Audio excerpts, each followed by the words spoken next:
সাবেক প্রধানমন্ত্রী বেগম খালেদা জিয়ার রোগ মুক্তি ও সুস্থতা কামনায় অন্তর্বর্তী সরকার এবং বিএনপির উদ্যোগে সারা দেশের মসজিদে জুমার নামাজের পর দোয়া অনুষ্ঠিত হয়েছে। ঢাকা সহ দেশব্যাপী বিএনপি ও এর অঙ্গ সংগঠনের সব পর্যায়ের নেতাকর্মী ছাড়াও সাধারণ মুসল্লিরাও মোনাজাতে অংশ নেন। নয়াপল্টন জামে মসজিদে দলটির পক্ষ থেকে বাদ জুমা দোয়া মোনাজাতের আয়োজন করা হয়। সেখানে অংশ নেন বিএনপি মহাসচিব মির্জা ফখরুল ইসলাম আলমগীর সহ নেতাকর্মীরা। মোনাজাতে বেগম খালেদা জিয়ার দ্রুত আরোগ্য কামনা করা হয়। দেশবাসীর কাছে খালেদা জিয়ার জন্য দোয়া প্রার্থনা করেন বিএনপি মহাসচিব। এদিকে বিএনপির চেয়ারপারসনের আশু রোগ মুক্তি কামনা করে অন্তর্বর্তী সরকারের আহ্বানে সাড়া দিয়ে বাদ জুমা দেশের সব মসজিদে দোয়া অনুষ্ঠিত হয়েছে। বাইতুল মোকাররম, জাতীয় মসজিদ সহ বিভিন্ন স্থানে বিএনপি চেয়ারপারসনের সুস্থতা কামনা করে দোয়া মোনাজাতে অংশ নেন মুসল্লিরা।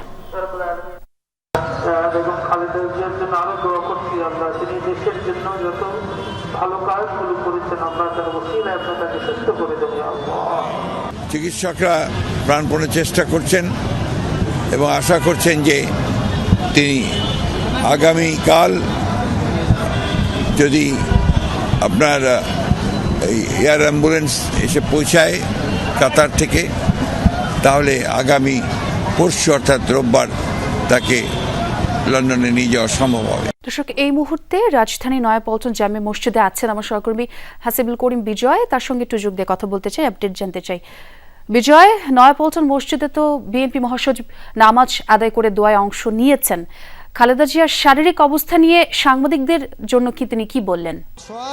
খালেদা জিয়ার শারীরিক অবস্থা নিয়ে তিনি সেটি অপরিবর্তিত রয়েছে এমনটাই কিন্তু জানিয়েছে। আমি একটু জানিয়ে রাখতে চাই, বিএনপির মহাসচিব মির্জা ফখরুল ইসলাম আলমগীর কিন্তু এই দোয়ায় অংশ নিয়েছেন এবং নয়াপল্টন জামে মসজিদে তিনি নামাজ আদায় করেছেন এবং নামাজের পর যে বিশেষ দোয়ার আয়োজন করা হয়েছে সেই বিশেষ দোয়ায় তিনি আসলে অংশগ্রহণ করেছেন। এর পরবর্তীতে তিনি সাংবাদিকদের সাথে কথা বলেন এবং সেখানে তিনি আমাদেরকে জানান যে কিছুক্ষণ আগেই জোবাইদুর রহমান দেশে এসেছেন এবং তিনি মিটিংয়ে যে মেডিকেল বোর্ড রয়েছে তাদের সাথে মিটিং করবেন এবং এর পরবর্তীতে খালেদা জিয়ার অবস্থা যদি আসলে ফ্লাই করার মতো হয়, বিদেশ নিয়ে যাওয়ার মতো হয়, তাহলে কিন্তু তাকে আগামী রবিবার আসলে বিদেশ নিয়ে যাওয়া হবে এবং এরই মাঝখানে কিন্তু এখন পর্যন্ত কাতার থেকে যে এয়ার অ্যাম্বুলেন্সটি আসার কথা রয়েছে সেটিও কিন্তু এখনও পৌঁছায়নি। সেটি যদি আগামীকাল পৌঁছায়, এরপরেই আসলে সিদ্ধান্ত নেওয়া হবে যে রবিবার দিন বেগম খালেদা জিয়াকে লন্ডনের উদ্দেশ্যে উন্নত চিকিৎসার জন্য নিয়ে যাওয়া হবে কিনা। এছাড়াও তিনি বলেন যে তিনি যখন কারাবদ্ধ অবস্থায় ছিলেন